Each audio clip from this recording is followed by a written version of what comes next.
الحمد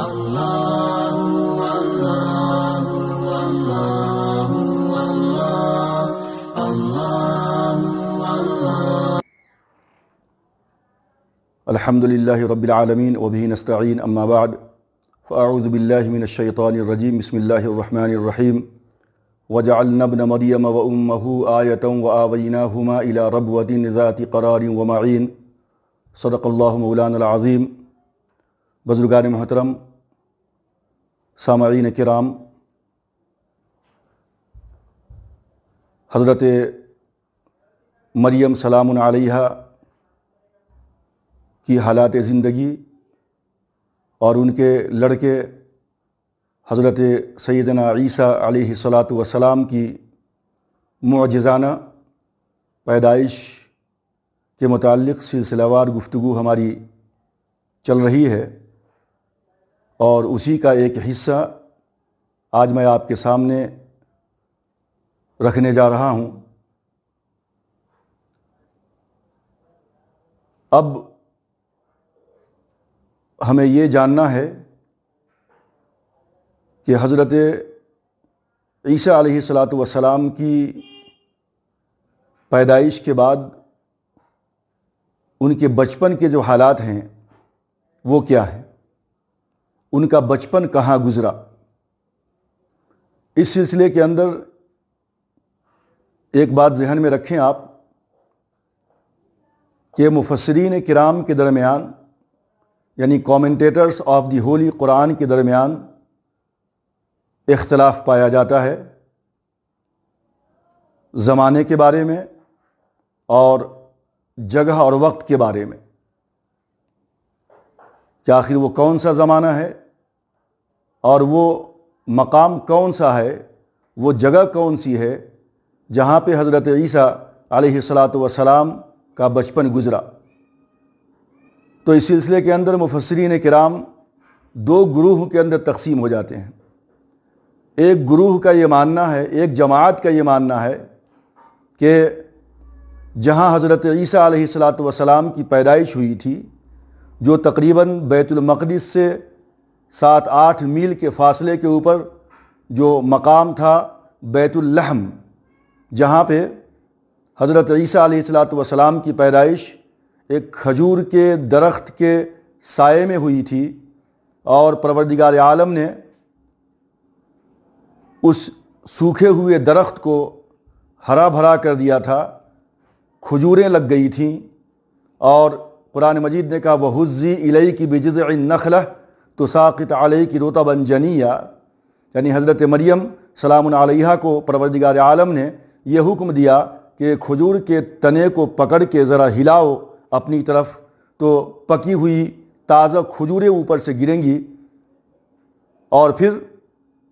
پروردگار عالم نے وہاں پہ نہر بھی جاری کر دیا تھا، اور اس کے بعد قرآن نے کہا تھا فَكُلِي وَاشْرَبِي وَقَرِّي عَيْنًا، کہ اب یہ کھجور کھاؤ اور اس نہر کے اندر سے پانی پیو، اپنی ساری ضروریات کی تکمیل کرو اس سے، اور اپنے اس بچے یعنی حضرت عیسیٰ علیہ الصلاۃ والسلام کو دیکھ کر اپنی آنکھوں کو ٹھنڈک پہنچاؤ۔ تو مفسرین کرام کی ایک جماعت کا یہ خیال ہے کہ قرآن مجید نے کہا وَجَعَلْنَا ابْنَ مَرْيَمَ وَأُمَّهُ آیَةً، کہ ہم نے ابن مریم یعنی عیسیٰ علیہ الصلاۃ والسلام اور اس کی والدہ یعنی حضرت مریم سلام علیہا کو لوگوں کے لیے ایک نشانی بنا دیا، آیہ۔ وَآوَيْنَاهُمَا إِلَىٰ رَبْوَةٍ ذَاتِ قَرَارٍ وَمَعِينٍ، اور ہم نے ان دونوں کو ٹھکانہ عطا کیا ایک اونچے ٹیلے کے اوپر، ایک اونچے مقام کے اوپر، جو بہت ہی بہتر اور چشموں والی جگہ تھی، بہت ہی پرسکون جگہ تھی، ذاتی قرار، پرسکون جگہ تھی وہ، ومعین، اور جہاں پہ چشمے بھی اللہ نے جاری کر دیے تھے۔ اب یہ اونچا ٹیلا اور وہ چشمے والی سرزمین، وہ خوشگوار سرزمین کون سی ہے، اس کے بارے میں مفسرین کرام کامنٹیٹرز آف دی ہولی قرآن کے درمیان اختلاف ہے۔ ایک گروہ کا یہ ماننا ہے کہ یہ وہی ٹیلا ہے، یہ وہی مقام ہے جہاں پہ حضرت عیسیٰ علیہ الصلوۃ والسلام کی پیدائش ہوئی تھی، اللہ تبارک و تعالیٰ نے اسی ٹیلے کا، اسی مقام کا، اسی جگہ کا اور اسی نہر کا، اسی چشمے کا پروردگار عالم نے اس آیت کے اندر ذکر کیا ہے۔ لیکن دوسرے گروہ یعنی کومنٹیٹرز آف دی ہولی قرآن کی ایک جماعت ایسی ہے، ان کا یہ کہنا ہے کہ اس آیت مبارکہ کے اندر پروردگار عالم نے حضرت عیسیٰ علیہ الصلوۃ والسلام کے بچپنے کا ذکر کیا ہے، اور ان کے بچپن کا جو زمانہ ہے وہ زمانہ کب کا ہے اس بارے میں بھی اختلاف ہے، لیکن وہ جگہ کون سی ہے اس بارے میں بھی اختلاف ہے۔ جیسا کہ میں نے کہا، ایک جماعت یہ کہتی ہے کہ وہی جگہ ہے بیت اللحم کی جہاں پہ حضرت عیسیٰ کی پیدائش ہوئی، لیکن دوسری جماعت یہ کہتی ہے کہ یہ مقام مصر کا ہے، یہ مقام ایجپٹ کا ہے، اور اصل میں واقعہ یوں پیش آیا تھا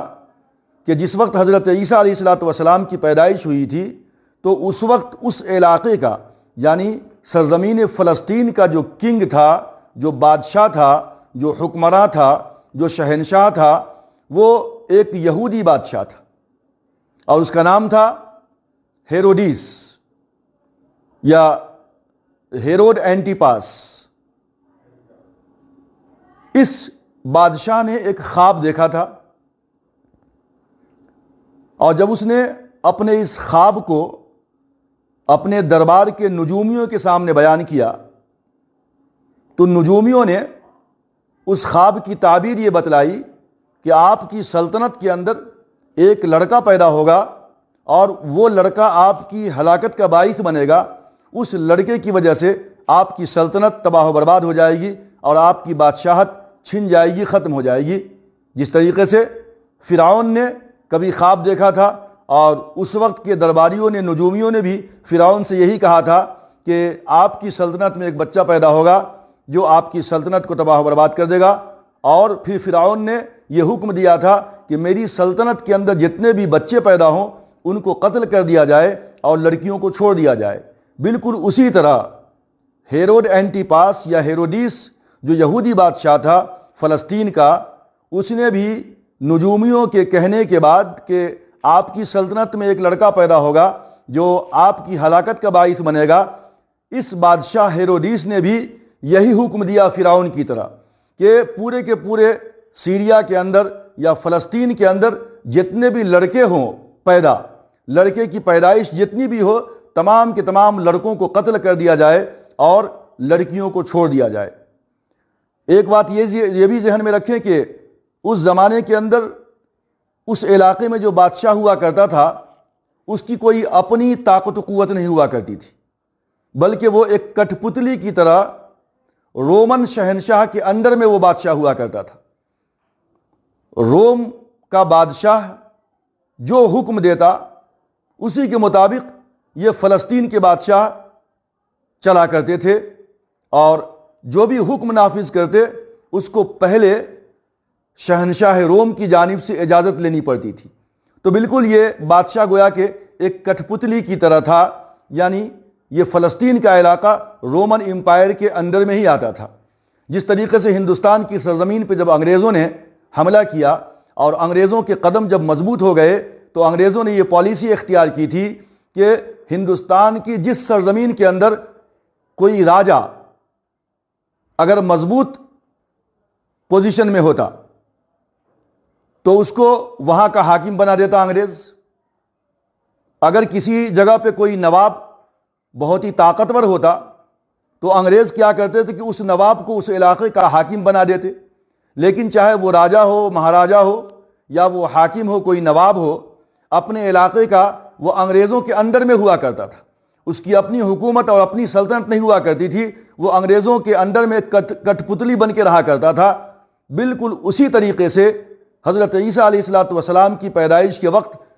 اس علاقے کا جو بادشاہ تھا یعنی ہیروڈیس، اس زمانے کا سیریا کا یا فلسطین کا بادشاہ، وہ بھی رومن امپائر کے اندر میں ایک کٹھ پتلی کی طرح تھا۔ تو بہرکیف جب ہیروڈیس نے اس بات کا اعلان کر دیا کہ جتنے بھی لڑکے پیدا ہو ہماری سلطنت کے اندر سب کو قتل کر دیا جائے، اور ایسا ہی کچھ بیان بائبل کا بھی ہے، بائبل کے اندر بھی یہ بات ایسی ہی لکھی ہوئی نظر آتی ہے کہ ہیروڈیس نے تمام بچوں کو قتل کرنے کا حکم دیا تھا۔ جب حضرت مریم سلام علیہا نے بادشاہ وقت کا اعلان سنا کہ تمام پیدا ہونے والے بچوں کو قتل کرنے کا وہ حکم دے رہا ہے تو وہ ڈرنے لگیں اور مارے ہیبت اور خوف کے اپنے بیٹے یعنی حضرت سیدنا عیسیٰ علیہ السلام کو صغر سنی کے اندر یعنی بچپنے کے اندر وہ فلسطین سے لے کر ہجرت کر کے وہ ایجپٹ چلی گئیں، مصر چلی گئیں، اور مصر میں جہاں پہ انہوں نے قیام کیا، جس ٹیلے کے اوپر، جس اونچے مقام کے اوپر، وہ جو اونچا ٹیلا تھا اور وہاں پہ جو چشمہ تھا جس سے وہ تمام کی تمام ضروریات کی تکمیل کرتی تھیں، وہ زمین بہت ہی سرسبز و شاداب تھی، بہت ہی پرسکون تھی، وہ نہروں والی زمین تھی، وہ اونچا ٹیلا تھا۔ تو مفسرین کی ایک جماعت نے یہ کہا ہے کہ قرآن مجید کی آیت کریمہ کہ وَجَعَلْنَا ابْنَ مَرْيَمَ وَأُمَّهُ آیَةً وَآوَيْنَاهُمَا إِلَىٰ رَبْوَةٍ ذَاتِ قَرَارٍ وَمَعِینٍ، کہ ہم نے ان دونوں کو ٹھکانہ عطا کیا ایک اونچے ٹیلے کے اوپر جو بہت ہی پرسکون اور چشموں والی جگہ تھی۔ اس آیت سے حضرت عیسیٰ اور حضرت مریم سلام علیہما کی ذات گرامی مراد ہے کہ ان دونوں کو پروردگار عالم نے وہ ٹھکانہ عطا کیا، اور وہ ٹھکانہ وہ اونچا ٹیلا اور وہ پرسکون اور چشموں والی جگہ وہ سرزمین فلسطین کی نہیں تھی، وہ بیت اللحم کی جگہ نہیں تھی جہاں پہ حضرت عیسیٰ پیدا ہوئے، بلکہ وہ جگہ مصر کے اندر تھی جہاں پہ حضرت مریم اپنے بچے کو بادشاہ وقت ہیروڈیس کے حکم کے ڈر کے مارے وہ لے کر کے وہاں چلی گئی تھیں۔ تو اس طریقے سے مفسرین کرام کی مختلف رائے ہے اس سلسلے کے اندر کہ حضرت عیسیٰ علیہ السلام کا بچپنا یا تو مصر کے اندر گزرا یا پھر فلسطین کے اندر گزرا۔ لہٰذا ایک گروہ کا یہ خیال ہے کہ حضرت عیسیٰ علیہ السلام کا بچپن مصر کے اندر گزرا، اور تقریباً 11-12 سال کی عمر تک حضرت سیدنا عیسیٰ علیہ السلام جو ہے مصر کی سرزمین میں قیام پذیر رہے، صغر سنی کے عالم میں، بچپنے کے عالم میں۔ اور جب ہیروڈیس کا انتقال ہو گیا، جب اس کی موت کی خبر حضرت مریم سلام علیہا کو پہنچی، تو پھر اس کے بعد وہ پرسکون حالت کے اندر حضرت عیسیٰ علیہ السلام کو لے کر دوبارہ فلسطین کے اندر یا سرزمین سیریا کے اندر، ملک شام کے اندر وہ پھر دوبارہ واپس آ گئیں۔ تو